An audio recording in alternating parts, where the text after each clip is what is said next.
Welcome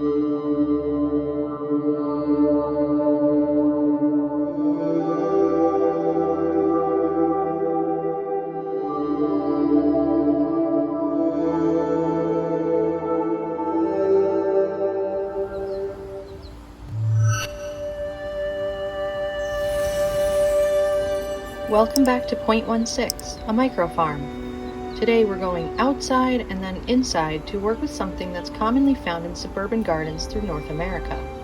Scarlet bee balm, scientific name Monarda didyma, is also known as crimson bee balm, Oswego tea, or bergamot.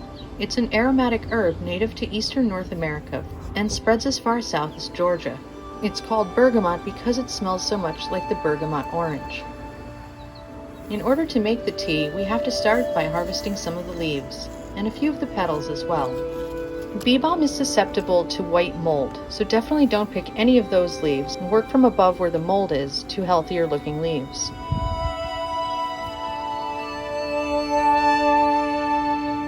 Of course, don't gather anything that's been bitten by bugs or looks diseased in any way.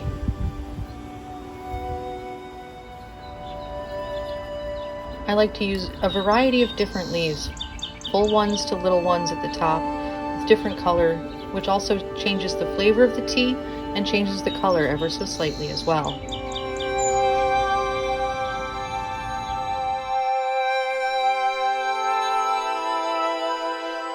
Most of the flavor is found in the leaves, so gathering a lot of the petals isn't really necessary, and leaving them for the bees is what's more important, as it is bee balm. I take the leaves into a drying rack, specifically designed for herbs and flowers, and in front of a vent in our home to help things dry quicker. Bee balm leaves actually take quite a while to dry out completely, but you can tell when they're fully dry when they're crispy and curled over on themselves.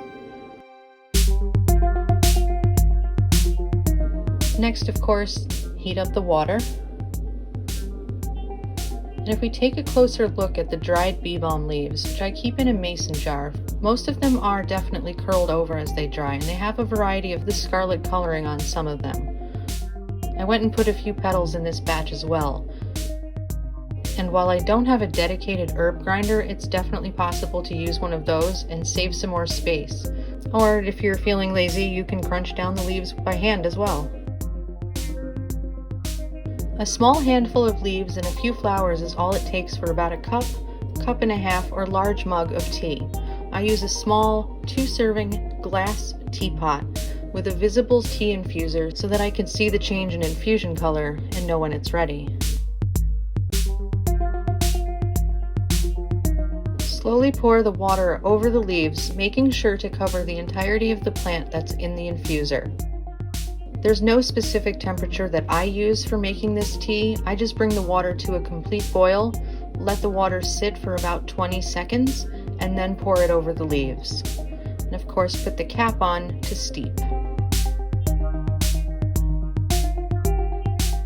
The water starts out completely clear, and as time goes by, about 3 to 5 minutes is what I use for a stronger tea. It starts to turn into a mild greenish color.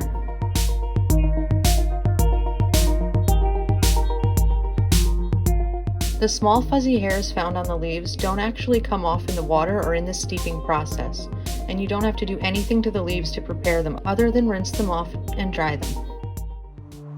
I actually ran out and grabbed a few more of the flowers before they were done drying to add to this batch, just to infuse a little more color into the tea and a little different flavor.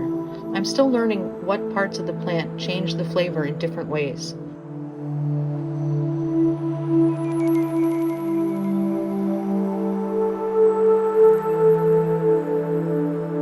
After giving it a full 5 minutes of steeping time, it's time to pour the tea and enjoy it.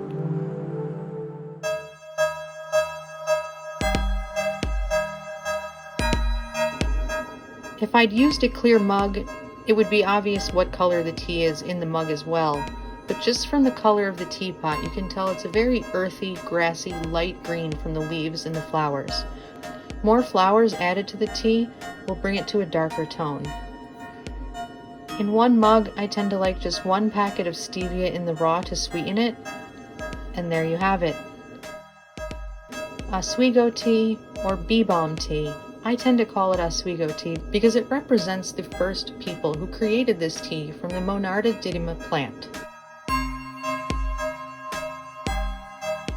From garden to teapot to table, Bee Balm or Oswego tea is extremely easy to make and has a light, not too rich, very bergamot flavor.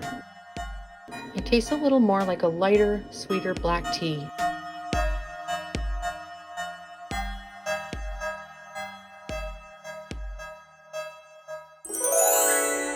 Thank you for watching this video, and if you liked it, be sure to give it a thumbs up, share, and subscribe. We'll see you next time.